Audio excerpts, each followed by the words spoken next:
A paz, irmãos, boa noite, tudo bem? Hoje eu vim trazer uma ministração rápida sobre a palavra de Deus, amém? Para começar, eu queria que vocês abrissem as Bíblias e lessem no Salmos 91, amém? Eu vou ler do 1, tá? Até o 7, rapidinho, tá? Salmos 91. Aquele que habita no esconderijo do Altíssimo, à sombra do Onipotente descansará. Direi do Senhor, Ele é o meu Deus, o meu refúgio, a minha fortaleza, e nele confiarei. Porque Ele te livrará do laço do passarinheiro e da peste perniciosa. Ele te cobrirá com as tuas penas, e debaixo das tuas vestes, e debaixo das tuas asas te confiarás, e sua verdade será o teu escudo e broquel. Não terás medo do terror de noite, nem da seta que voa de dia, nem da peste que anda na escuridão, nem da mortandade que assola ao meio-dia. 1000 cairão ao teu lado e 10.000 à tua direita, mas não chegar a ti. Amém? Esse é um versículo que fala sobre segurança, sobre por mais que eu tenha medo, né? O medo, como a gente leu aqui, ó, não terás medo do terror que tem à noite, e nem da seta que voa de dia, nem da mortandade que assola ao meio-dia. Mas que tenha medo. Ele está dizendo, olha, Jesus é que me dá segurança. Eu estar no colo de Deus, que Deus está me pegando no colo e me segurando no colo, mesmo que eu esteja com medo. Eu vou trazer 3 personagens aqui que em alguns momentos que a gente vai ter conhecimento aqui, eles sentiram medo. Mas todos tiveram fé. E todos tiveram confiança. E todos conseguiram o que queriam. O primeiro está lá em Mateus 14, 26, que vai falar sobre Pedro. Pedro, ele estava num barco. Muita gente conhece essa história. E Jesus estava vindo sobre as águas. E eles se assustaram quando viu aquele homem andando no mar. E aí os discípulos que estavam no barco começaram a ter medo, né? Nossa, é um fantasma. E Jesus falou assim, não, sou eu, né? Tenha calma, não fique com medo. E aí Pedro falou assim, se és tu, Jesus, então deixa eu ter contigo. E aí Jesus simplesmente olhou para Pedro e falou assim, Pedro, vem. E Pedro foi. E Pedro andou sobre as águas. Só que por um momento, Pedro olhou para os lados e viu que estava escuro, estava tendo ventania. E Pedro se assustou e Pedro ficou com medo. E, consequência disso, Pedro começou a afundar. Ele afundou. Quando ele estava afundando, ele gritou por Jesus. Jesus, socorre-me! E Jesus prontamente estendeu as mãos para Pedro e falou, homem de pequena fé, vem. E Pedro segurou na mão de Jesus, e a Bíblia relata nesse trecho, nesse versículo, que os dois foram até o barco. Depois que eles entraram no barco, foi que Jesus fez o vento cessar, o vento se acalmar e o mar se acalmar. Então, Pedro, ele sentiu medo, ele afundou. Quando ele estava se emergindo, ele gritou, Jesus, socorro, me socorre. E Jesus foi lá e estendeu as mãos.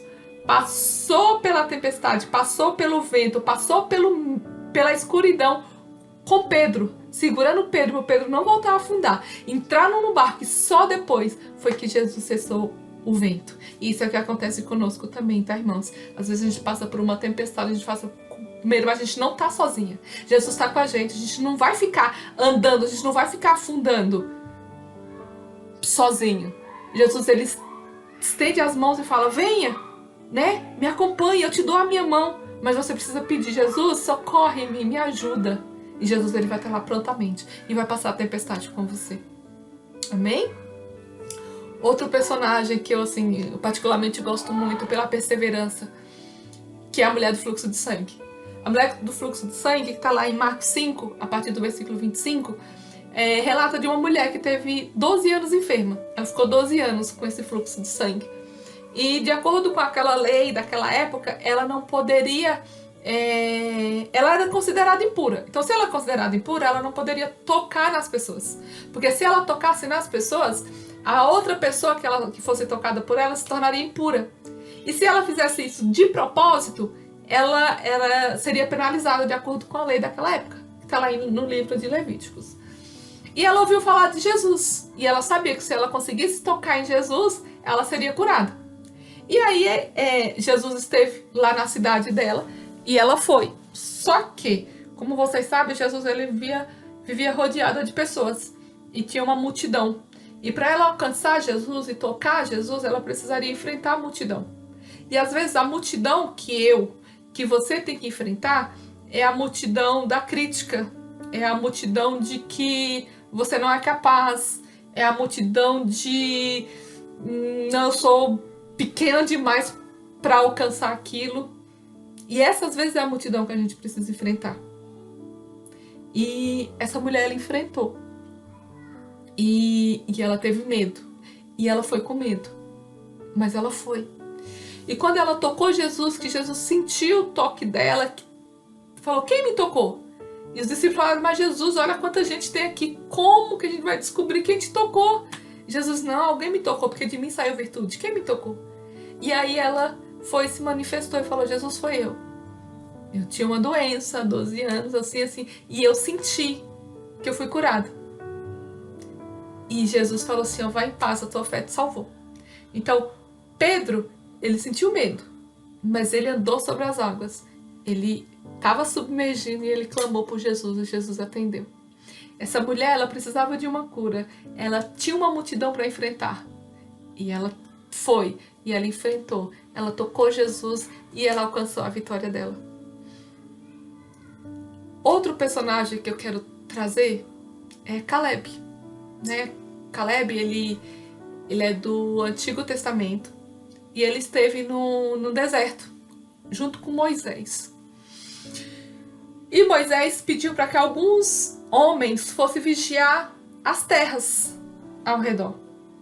E Caleb foi com mais alguns outros homens, alguns amigos dele, vigiar uma terra.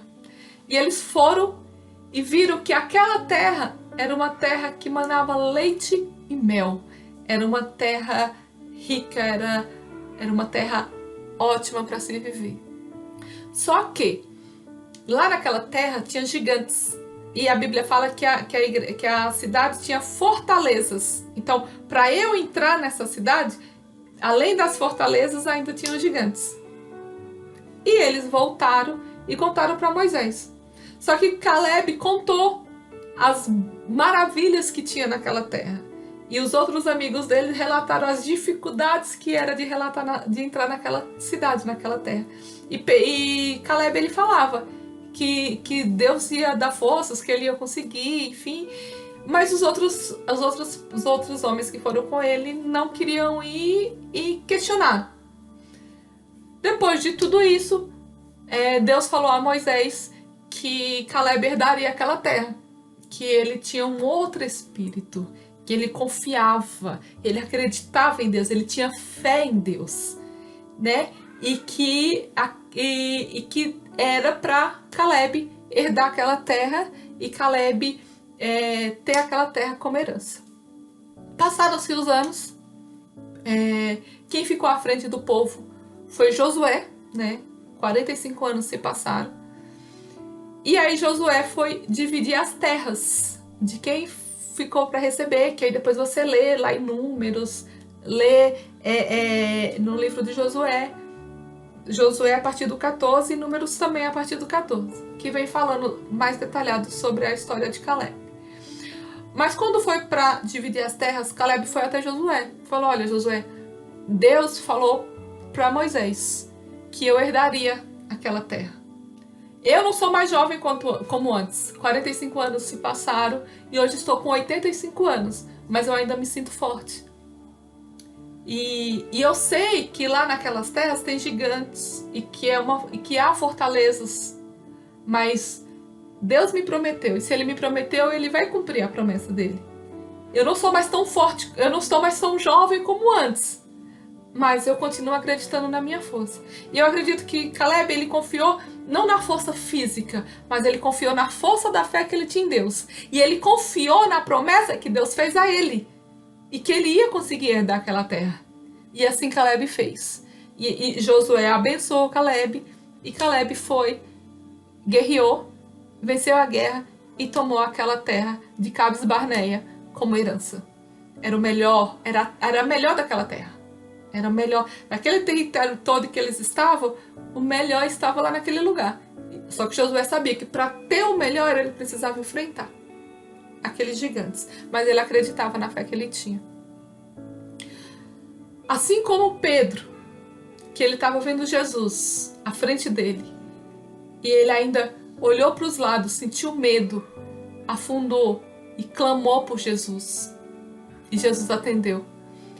Assim como a mulher do fluxo de sangue, que ela precisava de uma cura, que ela precisava de uma bênção, ela tinha Jesus à frente dela, mas ela precisava enfrentar uma multidão até ela chegar e alcançar a orla do vestido de Jesus. E ela enfrentou. Assim como Caleb, que recebeu a promessa de Deus e foi e enfrentou aqueles gigantes. E ele não era mais tão jovem como antes, né? Ele já estava com 85 anos, mas ele acreditava na promessa que Deus tinha feito, que Deus falou a Moisés para ele, e ele carregou aquela promessa até ele conseguir alcançar o que ele desejava, porque foi a promessa de Deus. Então, meu querido, minha querida, por mais que tenha medo, não desista. Sabe, hoje, esses estudos que estão saindo agora por conta da pandemia, eles têm aumentado muito a questão da depressão, da ansiedade. Sabe, é quando o coração acelera demais, que você não consegue explicar por que está tão acelerado. Aquela falta de ar que você não consegue controlar. Essa ansiedade que não é de Deus. Essa ansiedade que não é tua. Clama a Deus e fala: Senhor, eu estou sentindo, mas isso não é meu e eu não quero. E vai clamando e vai passando pela multidão, sabe? E vai falando: Senhor, isso não é meu, isso não me pertence. Vai no teu banheiro, vai no teu quarto e clama a Deus, sabe? Acredita na tua promessa, assim como Josué. Acredita na tua bênção, assim como essa mulher do fluxo de sangue. Acredita que você tem o poder de andar sobre as águas. Por mais que tua fé às vezes enfraqueça um pouquinho, mas pede socorro para Jesus e levanta e anda. E vai, e segue, e acredita. Acredita. Deus é um Deus misericordioso. Ele é um Deus que, como a gente leu aqui no início, que tá aqui, ó, não tenha medo do terror, que de noite nem da seta que voa de dia. Nem da peste que anda na escuridão, nem da mortandade que assola ao meio-dia. 1000 cairão ao teu lado e 10.000 à tua direita, mas tu não será atingido. Porque você crê num Deus, que é um Deus todo-poderoso, o dono do ouro e o dono da prata. E Ele vai te dar toda a cura, e Ele vai te dar toda a bênção. Amém? O medo te preocupa, sim, né? Mas entrega na mão de Deus. Entrega na mão de Deus. Confia nele. E o resto Ele fará. Amém? Vamos orar? Deus, obrigada, Senhor Jesus, por mais essa oportunidade, Senhor. Obrigada, meu Pai, por estarmos aqui, Senhor, ouvindo mais uma vez, Senhor Jesus, e lendo mais uma vez. E obrigada, Senhor, porque primeiro encheu meu coração de confiança, porque encheu meu coração, Senhor Jesus, de fé. Obrigada, meu Deus, abençoa cada pessoa que esteja ouvindo, Senhor Jesus, essa ministração, essa palavra, meu Pai. Eu te peço, esteja com cada um de nós, visite os nossos lares, acampa os teus anjos nas nossas casas, cubra as nossas casas com o teu sangue, Senhor Jesus, e nos proteja de todo o mal, e nos tira, Senhor Jesus, toda angústia, que nos tira, Senhor Jesus, todo medo, Senhor, que tira toda ansiedade, Senhor Jesus, que assola essa terra, meu Deus do céu. Eu te peço, meu Pai, em nome de Jesus, em nome de Jesus. Amém e amém. Obrigada, queridos. Deus os abençoe. Confia nele e ele tudo fará. Amém? Deus abençoe e fique na paz.